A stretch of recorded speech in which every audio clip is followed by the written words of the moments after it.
연중 제7주간 월요일에 보내드리는 오늘의 강론. 담당의 천주교 대전교구 원신홍동 성당 김현수 신부입니다. 오늘 복음은 마르코 복음 9장 14절에서 29절까지의 말씀입니다. 그때에 예수님과 제자들이 산에서 내려와 다른 제자들에게 가서 보니 그 제자들이 군중에게 둘러싸여 율법학자들과 논쟁하고 있었다.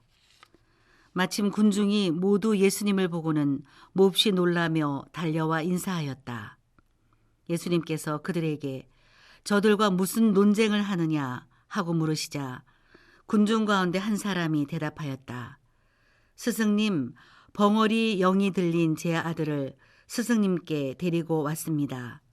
어디에서건 그 영이 아이를 사로잡기만 하면 거꾸로 뜨립니다.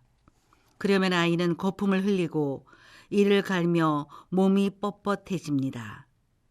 그래서 스승님의 제자들에게 저 영을 쫓아내 달라고 하였지만 그들은 쫓아내지 못하였습니다.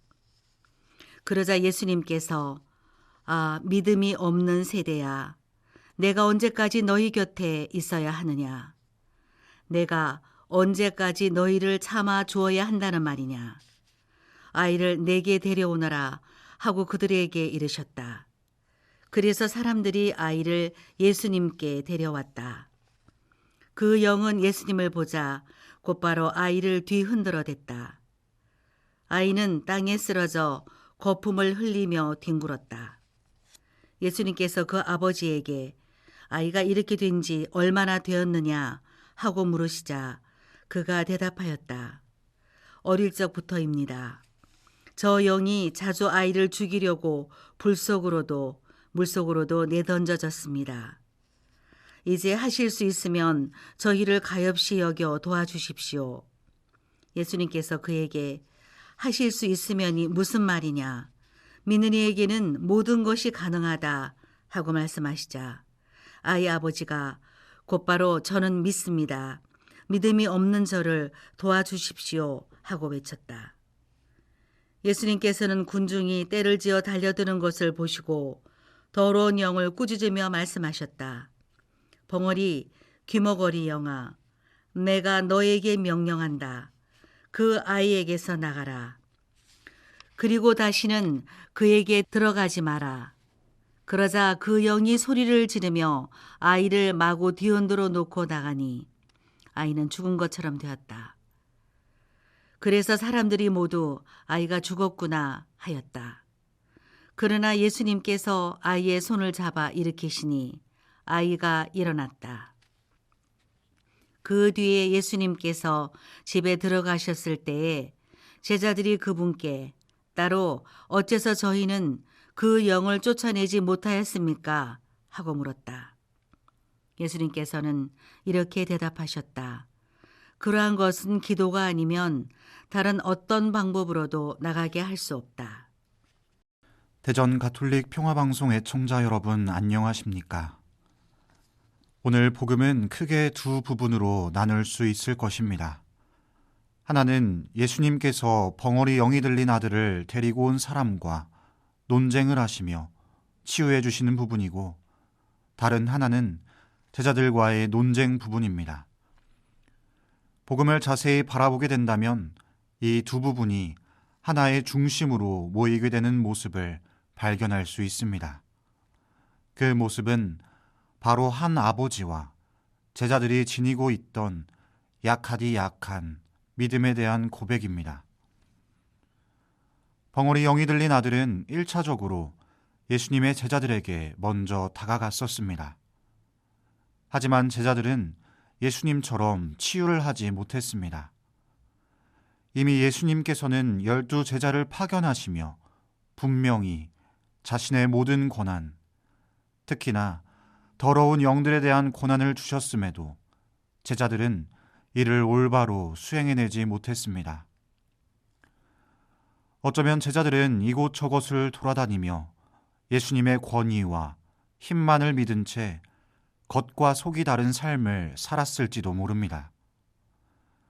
모든 것이 예수님께로부터 위임받은 것이었지만 마치도 나로부터 그 힘이 시작되고 있는 것처럼 착각하여 기도하기를 꺼려하였을지도 모릅니다. 그렇기에 예수님께서는 진정으로 제자들이 가장 필요한 것이 무엇인지 이미 아시고 제대로 된 마음과 몸짓으로 믿음을 가지고 기도하라는 말씀을 하십니다. 복음에 벙어리 영이 들린 아들을 둔 아버지를 바라봅시다. 이 아버지는 이곳 저곳으로 가며 아들을 살리기 위해 부단히 노력하였을 것입니다. 하지만 아들의 어떤 치유도 받을 수 없었던 탓에 자신이 만났던 많은 사람을 믿는 것이 불가능했을 것입니다. 이런 의미에서 예수님께서도 마찬가지셨을지 모릅니다. 그렇기에 벙어리 영이 들린 아들을 둔 아버지는 예수님께 말합니다. 하실 수 있으면 저희를 가엾이 여겨 도와주십시오. 확신에 찬, 결단이 가득한 고백이 아닌 의심과 불분명한 상황 앞에 놓인 고백처럼 느껴집니다. 사실 믿음의 어떤 양도 질도 따지는 것은 불가능할 것입니다. 하느님께서는 누구는 더 많게, 누구는 더 적게 당신 스스로를 드러내시지 않고 모든 이에게 그 모습을 똑같이 보여주셨기 때문입니다. 다만 분명한 사실은 하느님의 그 모습을 우리가 어떤 방식으로 받아들이는지 그 모습에 해답이 있을 것입니다. 만약 우리가 몸이 건조한 채 그저 그런 하느님을 지향하고 있다면 우리는 살아계신 하느님을 받아들이지 못하는 것입니다. 반면에 정말 나를 살리고자 하시는 하느님, 생명을 주시는 하느님께 목 놓아 기도한다면 우리는 당신을 사랑하는 이들에게 더 많은 것을 선물로 주시는 하느님을 만날 수 있을 것입니다. 새로운 한 주를 시작하는 오늘, 하느님을 더욱 내 삶의 중심에 두는 하루가 되시기 바랍니다. 오늘의 강론, 지금까지 담당해 천주교 대성교구 원신흥동 성당 김현수 신부였습니다.